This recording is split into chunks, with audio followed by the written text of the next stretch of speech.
नमस्कार दोस्तों, मेरा नाम है राजेश। आप देख रहे हैं आरडीएच सर यूट्यूब चैनल। दोस्तों, आज 6 अप्रैल 2021 को भी कौन होनार करोड़पति के तरफ से लेवल 1 में जिन्होंने भी रजिस्ट्रेशन किया है, उनमें से जो भी शॉर्टलिस्ट हुए हैं, ऐसे कुछ कंटेस्टेंट्स को आज भी आईवीआर कॉल आए हुए हैं। आज के आईवीआर कॉल में कौन से 3 प्रश्न पूछे गए हैं, उसकी जो ऑडियो क्लिप है आज भी हमें मिली है किसी दर्शक की ओर से। हम उस दर्शक का जानबूझकर नाम रिवील नहीं करेंगे, तो वह जो ऑडियो क्लिप है और उसमें जो भी 3 प्रश्न पूछे गए हैं, वह प्रश्न और उनके उत्तर हम आज के इस वीडियो में आपको दे ही देंगे। साथ में ही आज कुछ दर्शकों के हमें कॉल्स आए थे या हमें कमेंट में भी सवाल किए गए हैं, उनको कुछ दिक्कतें हुई है, तो उसके बारे में भी आज इस वीडियो में हम चर्चा करेंगे। तो सबसे पहले तो आज जो प्रश्न पूछे गए हैं उन प्रश्नों की तरफ जाते हैं। ये ऑडिओ मैं प्ले कर रहा हूँ। आपलं स्वागत करत आहे। ही आहे कोण होणार करोडपती या कार्यक्रमाची नाव नोंदणी प्रक्रिया। हा संवाद मराठीत सुरू ठेवण्यासाठी एक दाबा। For English press 2।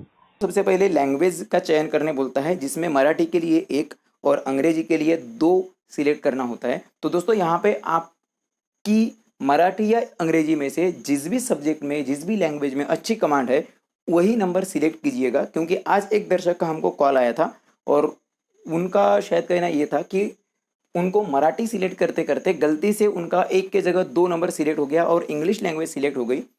इंग्लिश में फिर आगे जब कॉल शुरू हुई, तब आगे उनको किसी क्वेश्चन में उनको क्वेश्चन ही समझ में नहीं आया और उसके वजह से उनको फिर समस्या हुई, उनका कॉल भी डिस्कनेक्ट हो गया।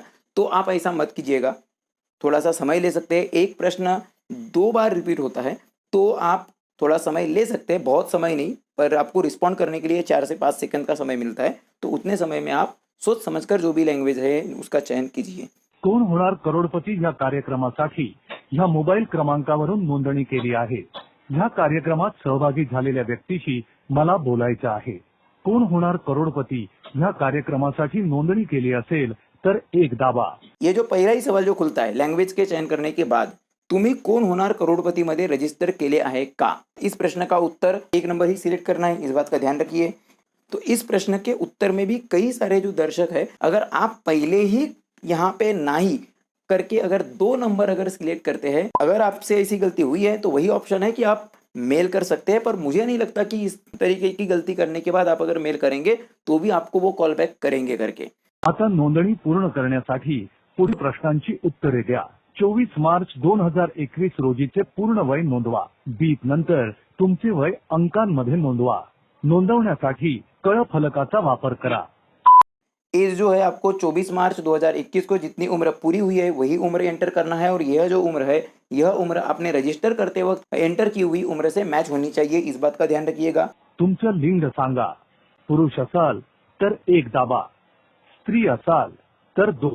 जेंडर एंटर करना है। ह्या पूर्वीच्या कोण होणार करोडपती ह्या कार्यक्रमात सहभागी होऊन हॉट सीट पर्यंत पोहोचला आहात का?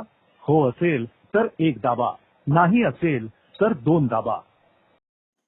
कौन होणार करोड़पतीच्या पूर्वीच्या भागात हॉट सीट पर पहुंचला आहात का, इस प्रश्न का उत्तर आपको नाही में ही देना है, 2 नंबर ही सिलेक्ट करना है। यहाँ पे आप अगर 1 नंबर सिलेक्ट करते हो तो उसका अर्थ ऐसा होता है कि आप ऑलरेडी हॉट सीट पर किसी सीजन में पहुंच चुके हैं, तो ऐसे में आपको सीधा सीधा रिजेक्ट कर देंगे। आता तुम्हाला सामान्य ज्ञानावर आधारित 3 प्रश्नांची उत्तरे द्यावी लागतील। तुमच्यासाठी पहिला प्रश्न आहे, भारताने 2016 मध्ये कोणत्या देशाबरोबर 36 लढाऊ विमानं विकत घेण्यासाठी एकूण 60,000 कोटी रुपयांचा करार केला? तुमचं उत्तर जर अमेरिका असेल तर 1 दाबा। तुमचं उत्तर जर रशिया असेल तर 2 दाबा। तुमचं उत्तर जर फ्रांस असेल तर 3 दाबा। तुमचं उत्तर जर चीन असेल तर 4 दाबा। अब आज जो 3 प्रश्न पूछे गए हैं, उनमें से जो पहला प्रश्न था वह था, भारताने 2016 मध्ये कोणत्या देशाबरोबर 36 लढाऊ विमानं विकत घेण्यासाठी एकूण 60,000 कोटी रुपयांचा करार केला। भारत ने 2016 में किस देश के साथ 36 जो फाइटर जेट्स है वो खरीदने के लिए कुल 60,000 करोड़ रुपयों का एग्रीमेंट किया? अमेरिका, रशिया, फ्रांस और चाइना ऑप्शन है। आपको पता होगा दोस्तों, ये राफेल जो लड़ाऊ विमान है या राफेल फाइटर जेट्स जो है उनके खरीदी के बारे में जो है ये क्वेश्चन है। और आपको पता होगा कि जो इंडिया और फ्रांस के बीच में ये राफेल डील हुई थी, तो फ्रांस जो है ऑप्शन नंबर 3 इस प्रश्न का सही उत्तर है। तो करेक्ट आंसर आपको यहाँ पे 3 एंटर करना है। तुमच्यासाठी दुसरा प्रश्न आहे, पुढीलपैकी कोणती व्यक्ती ह्यूमन कम्प्युटर म्हणून ओळखली जाते? तुमचं उत्तर जर गायत्री देवी असेल तर 1 दाबा, तुमचं उत्तर जर शकुंतला देवी असेल तर 2 दाबा, तुमचं उत्तर जर उमा देवी असेल तर 3 दाबा, तुमचं उत्तर जर मनोरमा देवी असेल तर 4 दाबा। उसके बाद में जो आज का दूसरा प्रश्न था वह था, पुढीलपैकी कोणती व्यक्ती ह्यूमन कम्प्युटर म्हणून ओळखली जाते? निम्न में से कौन सी व्यक्ति ह्यूमन कंप्यूटर के रूप में जानी जाती है? Which of the following person is known as human computer? Option थे इस प्रश्न के गायत्री देवी, शकुंतला देवी, उमा देवी और मनोरमा देवी। और सही उत्तर है इस प्रश्न का शकुंतला देवी, जिनके ऊपर एक मूवी भी आई है। और शकुंतला देवी जो है वो एक गणितज्ञ थी, यानी जिनको मैथ्स विजार्ड के भी नाम से जाना जाता है और ह्यूमन कंप्यूटर भी कहा जाता है। शकुंतला देवी जी के लाइफ के ऊपर, उनके जीवन के ऊपर एक मूवी यानी कि हिंदी फिल्म भी बनी है। तो शकुंतला देवी जी इस प्रश्न का बिल्कुल सही उत्तर है, उन्हें ह्यूमन कंप्यूटर के नाम से जानते हैं। तो जो करेक्ट आंसर आएगा वो होगा शकुंतला देवी, यानी कि ऑप्शन नंबर 2 इस प्रश्न का सही उत्तर है। हा तुमच्यासाठीचा शेवटचा प्रश्न आहे। तुमच्या प्रश्नाचं उत्तर संख्यात्मक असेल। ती संख्या तुम्ही फोनमध्ये टाईप केल्यानंतर तुम्हाला तुमचे उत्तर नक्की करण्यासाठी स्टार किंवा हॅश टाईप करायचं आहे। सन 2020 मध्ये बाबासाहेब पुरंदरे यांनी कितवा वाढदिवस साजरा केला? उसके बाद में संख्यात्मक प्रश्न यानी कि जो न्यूमेरिकल क्वेश्चन है दोस्तों, वह है सन 2020 मध्ये बाबासाहेब पुरंदरे यांनी कितवा वाढदिवस साजरा केला? यानी कि साल 2020 में बाबा साहेब पुरंदरे इन्होंने कौन सा जन्मदिन मनाया? इस प्रश्न का उत्तर है 98 यानी 98। तो आपको 98 दबाना तो है ही, साथ में स्टार भी दबाना है। अब यह है दोस्तों नियर टू करेक्ट आंसर वाला क्वेश्चन। अब जिनकी ऑडियो हमने सुनाए हैं, जिनको यह ओरिजिनल में कॉल आया था, उन्होंने क्या किए थे, उनको तो एग्जैक्ट 98 आंसर पता था, यानी कि अगर वो आंसर इंसर्ट करते तो करेक्ट आंसर इंसर्ट करते। उनको यही लगा कि इसके पहले के 2 प्रश्नों के जैसे 1, 2, 3, 4 यानी किसी ना किसी ऑप्शन में उत्तर देना होगा, वो ऑप्शन का इंतजार करते रहे। उनको यह प्रश्न, जैसा कि हमने इसके पहले भी बताए हैं कि अगर आप पहली बार में उत्तर नहीं देते हो तो दूसरी बार एक बार क्वेश्चन रिपीट होता है। उनको क्वेश्चन फिर से रिपीट किया गया, पर फिर से वो विकल्पों का इंतजार करते गए और 4 सेकंड का जो आंसर एंटर करने के लिए समय होता है वह खत्म हो गया और उसके बाद जो कॉल है वो सीधे डिस्कनेक्ट हो गया। आपने जो मैक्सिमम अटेम्प्ट्स की जो मर्यादा है, सीमा है, वो पार कर लिए, यह कहकर कॉल ऑटोमेटिकली डिस्कनेक्ट हो गया। कुछ दर्शकों को यहाँ पे एक और चीज हुई है, कॉल आया और इस प्रश्न में जाकर वो उत्तर देंगे, उतने में ही कॉल डिस्कनेक्ट हो गया। मैं फिर से रिपीट कर रहा हूँ, पहला और दूसरा प्रश्न वैकल्पिक होता है, मल्टीपल चॉइस क्वेश्चन, 4 ऑप्शन होते हैं, आपको ऑप्शन सिलेक्ट करना होता है 1, 2, 3, 4।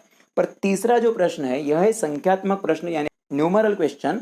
इस प्रश्न में आपको कोई ऑप्शन नहीं मिलते, आपको करेक्ट आंसर एंटर करना है। अब जैसे कि यहाँ 98 जो आंसर है वह सभी को पता रहेगा, जरूरी नहीं है। तो कोई 98 परफेक्ट आंसर एंटर करता है तो बहुत बढ़िया है, पर अगर मान लो किसी को 98 परफेक्ट उत्तर नहीं आता और ऑप्शन भी नहीं दिया है, तो जो करेक्ट आंसर है जो कि 98 है, उससे सबसे नजदीक का आंसर जो भी एंटर करेंगे वो भी चलता है। तो 98 के नजदीक के नंबर जैसे 100 बोलो, 95, 97, 96, इस तरीके का भी नंबर अगर कोई डालते हैं, 101, इस तरीके का भी नंबर डालते तो भी चल जाता। पर ऐसे में आप ऑप्शन का इंतजार मत कीजिए। संख्यात्मक प्रश्न में ऑप्शन नहीं आने वाले तीसरे प्रश्न में, तो इस तरीके की गलती मत कीजिए। अब मान लो किसी को यह प्रश्न सुनाई दिया और उसके बाद में कॉल ड्रॉप हो गया, कॉल ड्रॉप नहीं बोल सकते, आपने ही अगर पूरा का पूरा कॉल होने दिए और आंसर ही नहीं दिए और आपको आंसर पता भी था मान लो, तो भी उसका कोई फायदा नहीं है, क्योंकि आपके लिए पूरा कॉल चला हुआ है। आपने अगर आंसर टाइप नहीं किए हो तो उसमें कौन होनार करोड़पति की टीम है या आईवीआर का जो सॉफ्टवेयर है उनकी कोई गलती नहीं है। पर फिर भी आप एक काम जरूर कर सकते हैं, एक बार कॉल ऑटोमेटिकली ड्रॉप हो गया बोलकर आप मेल कर सकते हो, पर उनके पास भी रिकॉर्ड तो रहता ही है। और जैसा हमने एक चीज कही है कि कुछ दोस्तों को वो क्लिप सुनाई नहीं दी थी, मान लो सच में कॉल ड्रॉप हो गया है, हालांकि कॉल ड्रॉप में भी सॉफ्टवेयर फिर से कॉल करेगा, जरूरी नहीं है।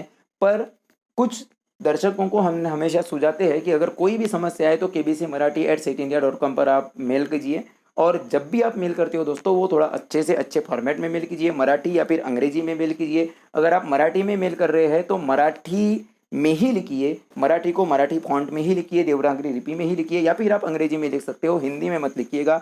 और मेल में आप अपना जो भी नाम है, एज वगैरह है, रजिस्टर्ड नंबर है, वो सब मेंशन करिए, आपकी समस्या को मेंशन करिए, और साथ में ही जो आपको रजिस्टर नंबर पर जो कॉल आया हुआ है उसका स्क्रीनशॉट भी साथ में जोड़िए। अगर आपके साथ कोई समस्या हुई है और अगर आपका नंबर ऑलरेडी शॉर्टलिस्टेड है तो हमारी तरफ से फिर से कॉल आएगा करके उनके तरफ से एक मेल आता है। और अगर आपका नंबर रजिस्टर्ड है पर मान लो शॉर्टलिस्टेड नहीं है और आप अगर मान लो उनको मेल कर रहे हो हमको समस्या आई बोलकर, तो आपको कॉल नहीं आएगा, ये भी वहाँ पे मेंशन होता है। पर उन्होंने अगर बोल दिया कि हम फिर से कॉल बैक आपको करेंगे और आपका नंबर सच में शॉर्ट लिस्टेड है, तो यह जरूरी नहीं है कि वो कॉल आएगा, क्योंकि वो जो रिप्लाई आता है वह होता है ऑटोमेटेड रिप्लाई, सॉफ्टवेयर के द्वारा ही वो रिप्लाई भी दिया जाता है। तो ऐसे में आप उनको एक दो बार याद दिलाने के लिए कि भाई आपकी तरफ से बताया तो गया कि हम रिप्लाई तो आया कि हम कॉल फिर से करेंगे, पर कॉल आया नहीं है, ये बताने के लिए आप फिर से एक आध बार ट्राई करते रहिए, हो सकता है सच में आपको कॉल आए। तो ये कुल ऑप्शन आपके हाथ में है दोस्तों।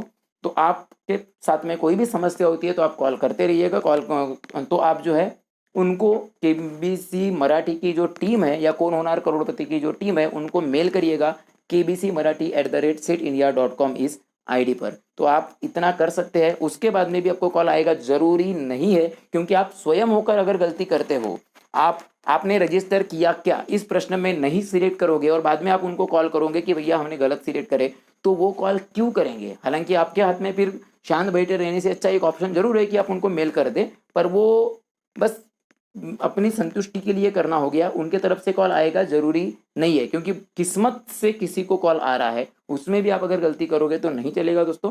तो आप गलती या टालिए, और अगर आपको कॉल आता है तो उसको एक पॉजिटिव एटीट्यूड के साथ, पॉजिटिव माइंड के साथ, पूरे अटेंशन के साथ में उसको आप रिप्लाई दीजिए, तो आपका जरूर चयन होगा अगले राउंड के लिए। अगले राउंड की जो भी प्रक्रिया रहेगी वो हम हमारे वीडियो में जरूर बताएंगे।